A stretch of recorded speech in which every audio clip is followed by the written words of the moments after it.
No Acre, 9 horas e 43 minutos. Já estou de volta com o terceiro bloco do Bom Dia Rio Branco, agradecendo sua audiência e a sua companhia. Você que está acompanhando o programa desde o início ou você que está chegando agora, sejam todos bem-vindos, sejam todas bem-vindas. Todas as informações, tudo que já foi exibido no primeiro ou segundo bloco, você vai poder rever acessando o site www.oriobranco.net.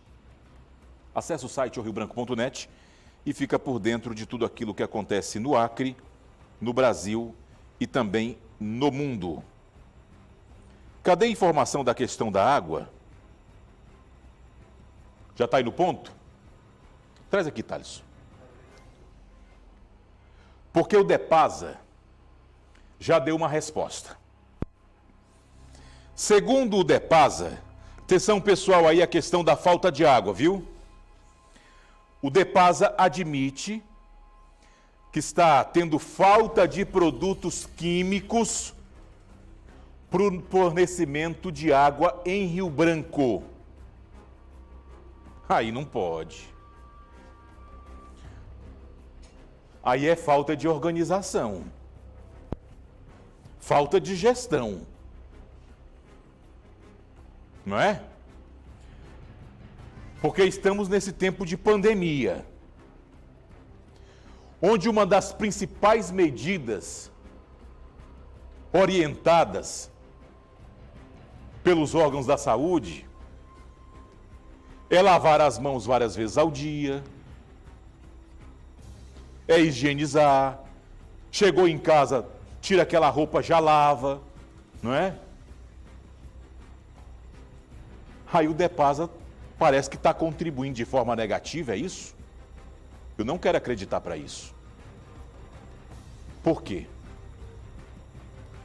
Porque quando deixa faltar o produto,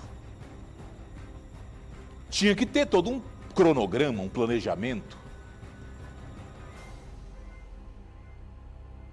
Não é? Mas e aí? Quando é que esse produto chega? Não tem a informação de quando o produto vai chegar para que o fornecimento de água seja normalizado aqui em Rio Branco. Não pode acontecer. Então, o que eu falava agora há pouco se confirmou. O Rio Branco inteiro está sem água. Não é só a base, não é só a 6 de agosto, não é só o Recanto dos Buritis, não é só o Areal, não é só o 15, Cidade Nova. É Rio Branco inteiro, de cabo a rabo.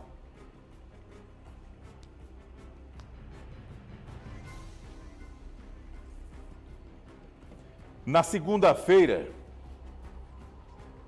o governo falou da falta de produto químico e, segundo a informação, o comunicado governamental, a situação deverá ser resolvida nas próximas horas. Ocorre que essas próximas horas estende-se até hoje, onde quarta-feira pela manhã, alguns bairros, ou a grande maioria, ainda permanece sem água. Ou seja, a falta dos produtos químicos teria ou ainda continua provocando a falta de água e continua mantendo parada as estações de tratamento aqui na capital acreana. Bastante preocupante, né? Se o pessoal do DEPASA tiver mais informações, se tem mais previsões. Teve um problema? Teve. Quando é que vai normalizar tal dia? A gente vai passar essa informação aqui. O que a gente puder fazer para ajudar, estamos aqui à disposição. 9 horas e 46 minutos, um grupo de mulheres doou máscaras para o Lar dos Vicentinos. Uma ação muito bonita, né? Também um item indispensável e recomendado nessa época de pandemia. Tão importante quanto lavar as mãos é usar máscaras. E foi assim que esse grupo de mulheres, lá do Conjunto Mariana, resolveu fazer a diferença na vida de quem não pode comprar as máscaras de algodão. E doaram pelo menos 30 dessas máscaras ao lar dos vicentinos Raimundo Odília, aqui na capital acreana. Com relação às máscaras de algodão, as mulheres procuraram a Secretaria de Saúde para que intermediasse essa doação ao lar dos vicentinos. Parabéns às mulheres, né? Isso é que eu chamo de solidariedade num momento como esse. Proteger os velhinhos, né? Os velhinhos têm que estar protegidos.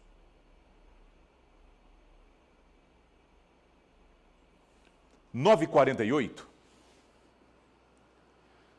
sobe para 195 o número de casos confirmados por coronavírus no estado.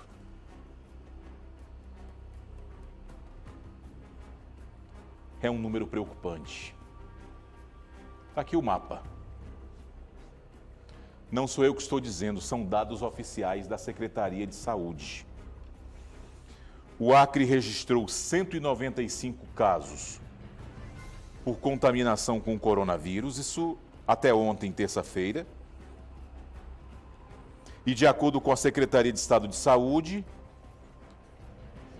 os infectados são o reeducando de 24 anos, um vendedor de 27 anos, 3 policiais militares de 30, 32 e 56 anos, além de uma dona de casa de 32 anos. Há ainda 6 profissionais de saúde, sendo 5 mulheres e um homem de 49 anos.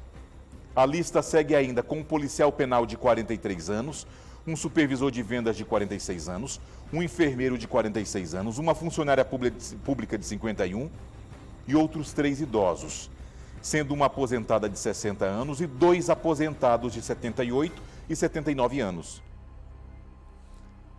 Ô Jesus!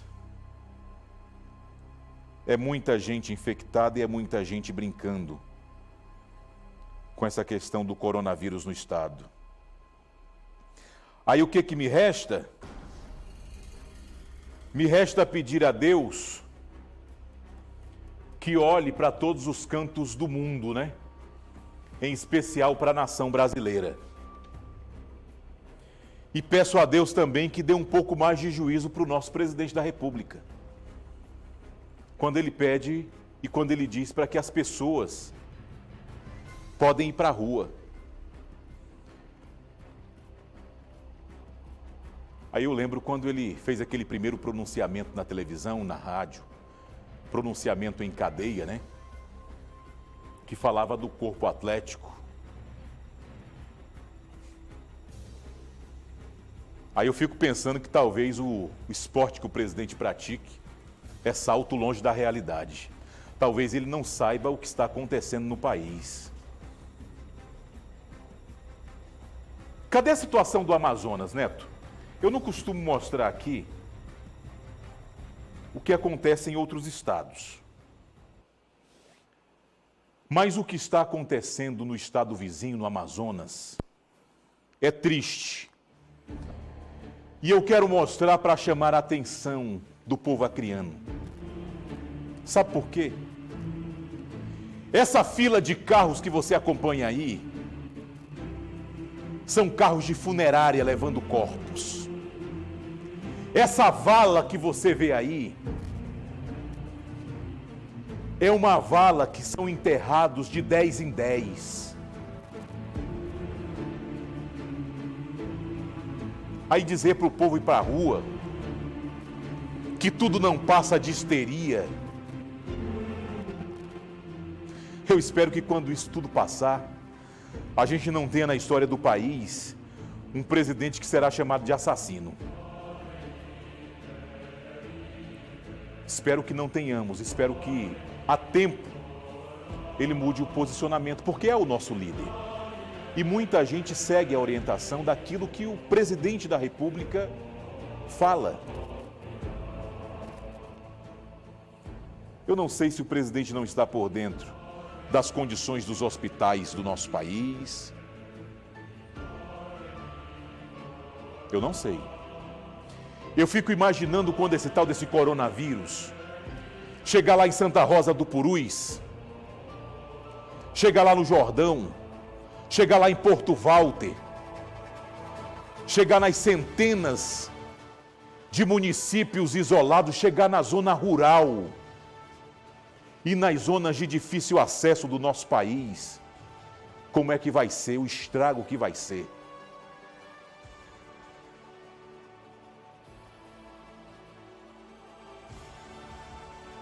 Pessoal, fique em casa.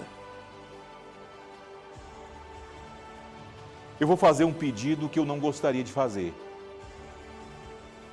Não escuta, pelo menos em parte, o nosso líder maior, pelo menos por enquanto. Deixa o negócio baixar mais um pouquinho. Aqui no estado, por exemplo, os leitos de UTI já estão praticamente lotados. Em Rio Branco, segundo informações, só temos mais 2 leitos de UTI disponíveis.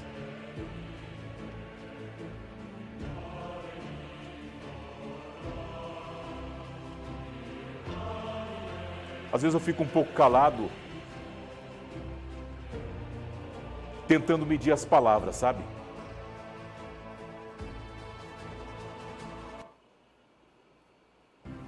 Tentando medir as palavras. Use máscaras.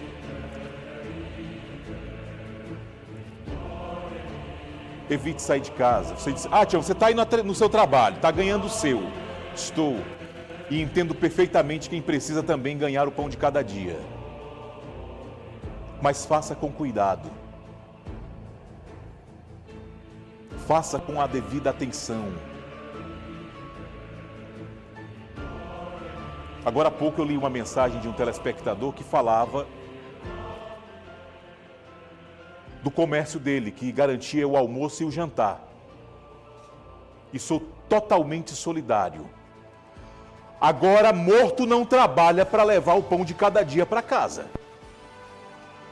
Não adianta você ir para a rua, colocar sua vida em risco, ser infectado pelo vírus, precisar do leito do hospital, de um respirador, chegar lá não ter e morrer. E aí? Quem vai sustentar a sua família? É a pergunta que fica. Não é forte essa imagem? Não é triste? Você quer que aconteça com os seus? Eu não quero. Tira isso daí, Neto, tá bom. Narciso traz alguma coisa hoje? Cadê? Se tiver, coloca ali no fundo para me ver se tem o Narciso hoje. Tem. 9h56. Deixa eu ver o que o Narciso tem para falar hoje. Em Manaus, capital do nosso vizinho estado do Amazonas, os mortos vitimados pela coronavírus estão sendo acomodados em caminhões frigoríficos. A partir de ontem, com as suas UTIs todas superlotadas, os acometidos pela referida doença estão sendo mandados para morrerem em suas próprias casas. Ora, é preciso que se diga, para melhor compreensão desta doença, como é que morrem as suas vítimas. Morrem afogadas no seco, acometido de síndromes respiratórias agudas graves. Então, daí reconhecermos a crueldade dessa doença. O estado do Ceará também já chegou a lotar todas as suas UTIs. E o caminho que vão seguir serão os mesmos já seguidos aqui na vizinha cidade de Manaus.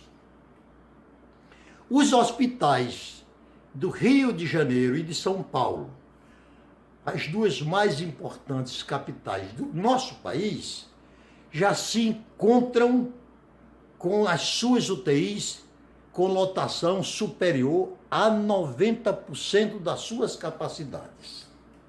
Portanto, precisa mais alguns exemplos para que a única medida a ser tomada contra o coronavírus venha a ser o isolamento social. Porque essa insistência de nós afrouxarmos as regras que estão sendo determinadas pelas principais instituições de saúde do mundo. Isto nós não devemos fazer. Claro que o isolamento social, o fechamento do comércio, é algo absolutamente prejudicial, mas um prejuízo de natureza econômica. Portanto, não é hora.